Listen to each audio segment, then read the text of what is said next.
Salut, c'est David.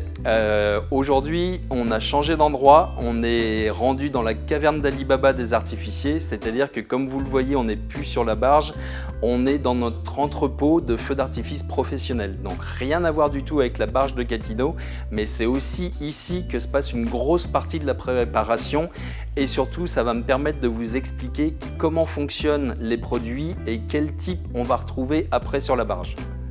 Donc, on va commencer à la base, on va faire un petit cours de chimie pour commencer, puisque comme vous le savez ou comme je vais vous l'apprendre, chaque pièce de feu d'artifice est composée en grande majorité de poudre noire. Donc, poudre noire, c'est fait à partir de salpêtre, du nitrate de potassium, un peu de soufre et du charbon de bois. À partir de ça, suivant des dosages bien précis, vous pourrez faire de la poudre noire à peu près du même type que celle que vous allez retrouver dans les cartouches de chasse par exemple, à la différence près que nous, on va plutôt vouloir faire de la lumière, des couleurs, du bruit et différentes sonorités. Donc pour rentrer un peu plus dans les détails des feux d'artifice, il faut savoir qu'ils sont maintenant quasiment tous fabriqués de la même façon et je vais vous parler de ces différents composants. Au tout départ, on va avoir ce qu'on appelle une mèche qui va permettre d'allumer la pièce pyrotechnique qui va brûler à différentes vitesses en fonction de sa composition et en fonction de ce qu'on veut après.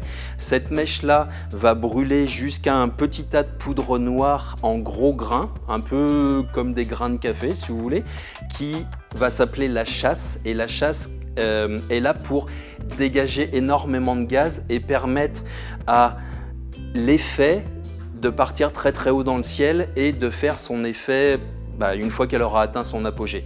Mais avant ça, on a ce qu'on appelle une petite espolette, c'est un retard entre la chasse et la bombe en elle-même qui laisse justement le temps à l'effet, à la bombe d'atteindre son apogée dans le ciel. Donc ça va aller de 2 secondes à 5-6 secondes pour les plus grosses.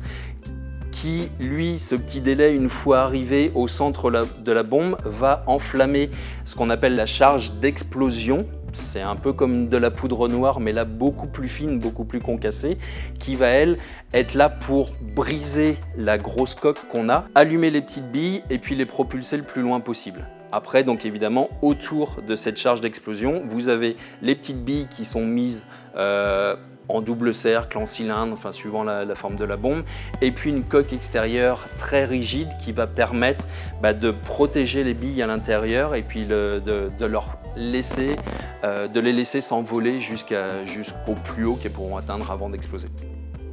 Donc voilà, c'était la visite sur la composante et la façon dont on fabriquait les bombes. Merci d'avoir écouté.